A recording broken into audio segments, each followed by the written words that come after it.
यार तो इस टाइम असदुद्दीन ओवैसी पे दर्ज हो रहे हैं बहुत सारे, जो कह रहे हैं कि सांसदी अब जाएगी इनकी। अंधभक्त, न दाएं का पता न बाएं का पता, पहुंच गए वहाँ कि जी भाई इन्होंने जय फिलिस्तीन कहा। रहे मैं भी कह रहा हूँ जय फिलिस्तीन उखाड़ ले जो उखाड़। हमने अपने हाथों में चूड़ी नहीं डाल रखी है, हम भी भारतीय हैं, हम भी हिंदुस्तानी हैं, हमारे रगों में भी भगत सिंह, अशफाक उल्लाह, चंद्रशेखर आज़ाद का खून दौड़ता है। नमस्कार, आप देख रहे हैं लाइव टीवी इंडिया और मैं आपके साथ जुनैद अंसारी। जब से जो है सदन में जो है सांसदों ने शपथ ली है, खासकर असदुद्दीन ओवैसी हों चाहे बरेली के सांसद हों, असदुद्दीन ओवैसी ने जो है जय फिलिस्तीन का नारा लगाया, तो जो बरेली के सांसद थे उन्होंने हिंदू राष्ट्र का नारा लगाया।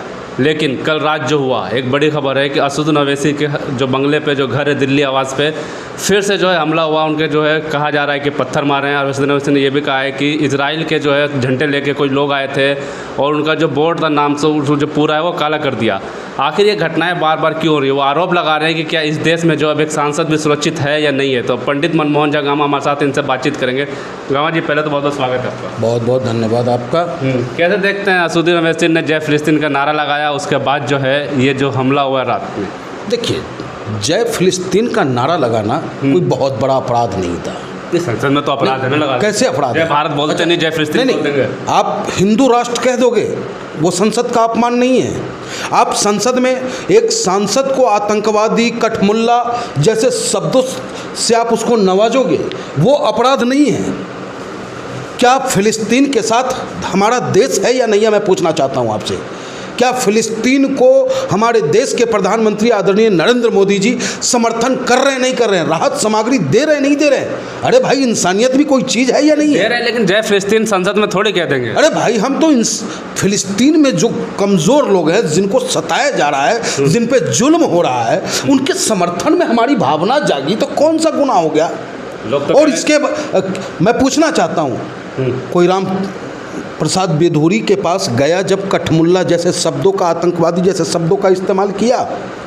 कोई गया कट्टर वो अंधभक्त जो राष्ट्रवाद, हिंदू राष्ट्र की बात कर रहा था लोकसभा के अंदर में? लोकसभा उसकी बातों से चलेगा या संविधान से चलेगा? और संविधान क्या दो दर्जे का काम करेगा? संविधान हमारे नेता के खिलाफ मुकदमा दर्ज करेगा और उसके नेता को बाइज्जत बरी करेगा? ऐसा कतई बर्दाश्त नहीं किया जाएगा। और जो घटना घटी है उसका ऑल इंडिया मजलिस इत्तेहादुल मुस्लिमीन पुरजोर विरोध करता है। केंद्र की सरकार से और गृह मंत्री से हम अपने नेता की और बेहतर सुरक्षा की डिमांड करते हैं। दिल्ली पुलिस से मांग करते हैं कि सिर्फ पर्स चोरी करने वालों को पकड़ करके अपनी पीठ मत थपथपाओ। हिंदुस्तान के सबसे बेहतरीन सांसदों में से एक सांसद है जिसका नाम बैरिस्टर असदुद्दीन ओवैसी है। ये वो सांसद है जिसे कई बार हिंदुस्तान के सबसे बड़े पंचायत में बेस्ट सांसद का अवार्ड उन्हें मिला है। जब ऐसा सांसद सुरक्षित नहीं है हिंदुस्तान की राजधानी में, तो आम इंसान की क्या हैसियत है? पूछता है ये ऑल इंडिया मजलिस इत्तेहादुल मुस्लिमीन। वैसे कह रहे हैं कि पुलिस कह रही है कि कोई बात नहीं, हो जाता है। अब लोग कोई बात नहीं हो जाता है, इसका मतलब कि ये काम पुलिस के इशारे पे हुआ था, क्योंकि चंद कदमों पे थाना है, VIP मूवमेंट है, वहाँ पुलिस की गाड़ियाँ लगी होती है। उसके बावजूद ये अंधभक्त, न दाएं का पता न बाएं का पता, पहुंच गए वहाँ कि जी भाई इन्होंने जय फिलिस्तीन कहा। रहे मैं भी कह रहा हूँ जय फिलिस्तीन उखाड़ ले जो उखाड़। जय फिलिस्तीन मैं भी कह रहा हूँ, इंसानियत के नाते मैं भी कह रहा हूँ कि फिलिस्तीन में जो बच्चों पे जो बम्बार्डमेंट हो रहा है, देखिए हमारे नेता ने हमास का समर्थन तो नहीं किया, हमारा नेता हिजबुल्लाह का, नसरुल्लाह का समर्थन तो नहीं किया, हमारा नेता हूती का समर्थन तो नहीं कर रहा है। अरे आम फिलिस्तीनी पे जो जुल्म हो रहा है, क्या उससे इंसानियत जो जिसके दिल में है उसके दिल में दर्द नहीं उठ रहा होगा? कह रहे हैं कि देश के खाते हैं, देश के जनता के वोट लेते हैं और कह रहे हैं जय फिलिस्तीन, और आप भी वही कह रहे हैं जय फिलिस्तीन। अरे मैं भी कह रहा हूँ भाई, देश का खाता हूँ, देश में रहूँगा, देश में ही मरूँगा, देश की मिट्टी में रहूँगा। मैं जय बिहार कहता हूँ, जय उत्तर प्रदेश कहता हूँ, जय भारत माता की कहता हूँ और जय फिलिस्तीन भी कहता हूँ। क्या करोगे भाई? देख लिए, चेतावनी दे दो थी कल। अरे उस हिम्मत तो सामने आए, माँ का दूध पिया है ना, तो समय दे करके आए, कह करके आए। पर्दे के पीछे से पत्थर फेंक देना, छुप करके गोलियां चला देना, अरे भाई ना गोलियों की बौछार से न तलवार की धार से। मेरा नेता अगर डरता है और उसका चेला ये डरता है ना, तो सिर्फ उस परवरदिगार से, बाकी किसी से डरने। चैलेंज दे रहे हैं आप उनको? खुला चैलेंज है। अरे संविधान का सम्मान हम कर रहे हैं न, हमने अपने हाथों में चूड़ी नहीं डाल रखी है। हम भी भारतीय हैं, हम भी हिंदुस्तानी हैं, हमारे रगों में भी भगत सिंह, अशफाक उल्लाह, चंद्रशेखर आज़ाद का खून दौड़ता है। लेकिन संविधान का हम सम्मान करते हैं। हम ऑल इंडिया मजलिस-ए-इत्तेहादुल मुस्लिमीन के तमाम कार्यकर्ता आक्रोशित हैं, लेकिन अपने आक्रोश को संविधान के दायरे में हम परोसना चाहते हैं और सरकार की ध्यान इंगित कराना चाहते हैं कि ऐसे कट्टर लोगों से समाज और देश को नुकसान पहुंच रहा है। इस पे सख्त से सख्त कार्रवाई करने का काम सरकार वैसे साहब कह रहे हैं कि उसमें जो इजराइल का झंडा लेके भी कुछ लोग पहुंचे थे, इंस्टाग्राम पर रील बना के वायरल किए, तो गिरफ्तारियाँ क्यों नहीं हो रही है? अब ये सवाल आप हमसे पूछ रहे हो, ये सवाल आपको पूछना अमित शाह जी से पूछो। ये सवाल आपको पूछना है तो उन तानाशाह सरकार से पूछो जो उनके सांसद गैर पार्टी के सांसद को, क्या मुसलमान इस देश का हिस्सा नहीं है? उसे कठमुल्ला कहा जाता है, एक सांसद को आतंकवादी, उग्रवादी जैसे शब्दों से नवाजा जाता है। उस वक्त में सबके मुंह पे टेप लग जाता है। और जब वहाँ पे वो हिंदू राष्ट्र, जय हिंदू राष्ट्र की बात करता है तो सब पीठ थपथपाते हैं। अरे जय श्री राम मैं कहता हूँ, मेरा नेता अल्लाह अकबर कहता है, क्या बुराई है भाई? क्या बुराई है?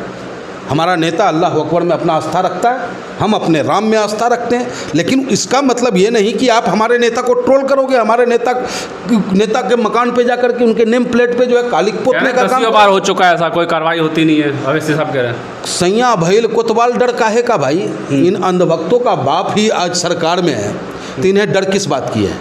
पुलिस का संरक्षण प्राप्त हो तो ऐसे घटना होती रहती है और ना इन घटना से हम लोग डरने वाले हैं, न दबने वाले हैं। कमज़ोरों की आवाज़ कल भी थे, आज भी है, आगे भी रहेंगे। ओवैसी नाम नहीं है, एक विचार है। विचार है एक ओवैसी, एक विचार है जो आज जब तक सूरज चांद रहेगा ओवैसी का विचार इस हिंदुस्तान में जिंदा रहेगा। विवाद दिया गया ना, जय फिलिस्तीन बोल के, अब सारे मुद्दे देश के संसद में दब गए, अब फिलिस्तीन चल रहा है सिर्फ। यानी कि मेरा नेता ही विवाद दे गया, कठमुल्ला कह गया, उग्रवादी कह गया, आतंकवादी कह गया। वो विवादित बयान नहीं है, उसको आप और टोंक का प्रभारी बना के भेज देते हो, शाबाशी देते हो, तो वो बहुत बढ़िया काम करते हैं।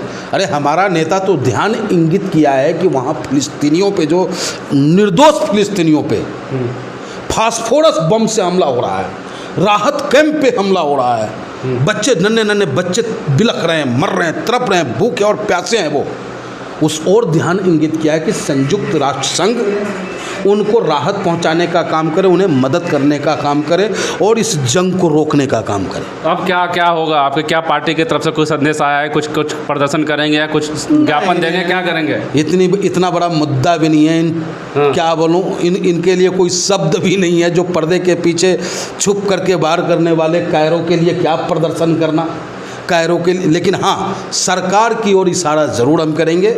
सरकार सिर्फ बैरिस्टर साहब की बात नहीं है, वो VIP मूवमेंट क्षेत्र है, अशोका रोड है।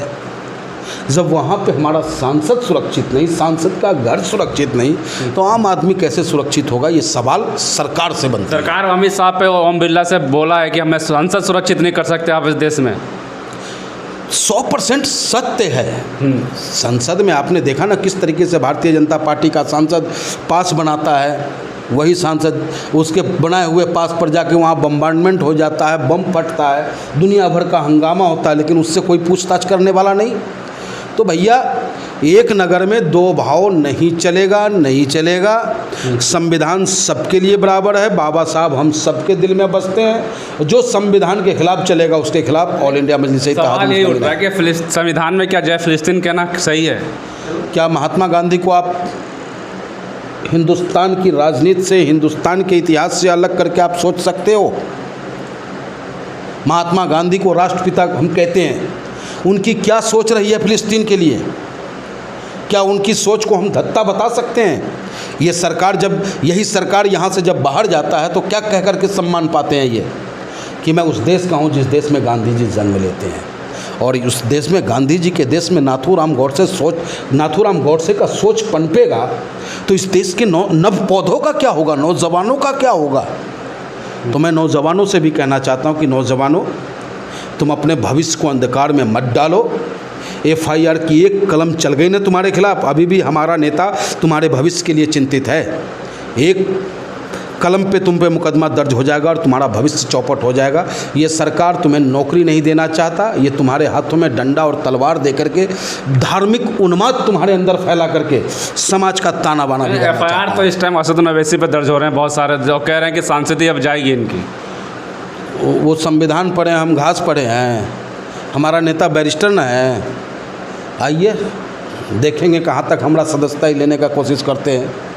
ये कोई उल्ला टुल्ला हमको समझ लिए हैं, बैरिस्टर न है हम, कानून हम पढ़े हुए हैं। कानून हमको इजाज़त देता है कि मानवता के नाते, इंसानियत के नाते हम लोगों की मदद करें, लोगों के प्रति सहानुभूति रखें। अगर हम उसकी मदद नहीं कर पा रहे हैं तो हमारी आवाज़ इतनी बुलंद हो कि पूरी दुनिया हमारी ओर अट्रैक्ट हो और उसकी मदद करने को तैयार हो। चलिए बहुत बहुत शुक्रिया आपका। बिल्कुल साफ तौर पे जो बातचीत करी हमने, जिस तरीके से असदुद्दीन ओवैसी सांसद हैं, उनके घर पे जो एक बार फिर से वही हुआ, पत्थरबाजी हुई है और बताया जा रहा है, और बताया ये भी जा रहा है कि काली पोत दिया गया उनके नाम पे, उनके आवास पे तस्वीरें भी आ रही कि दिल्ली पुलिस साफ कर रही थी। लेकिन असदुद्दीन ओवैसी यही सब उठा रहे हैं सरकार पे कि क्या देश में एक सांसद भी सुरक्षित नहीं, वो भी दिल्ली जैसे जगह पे।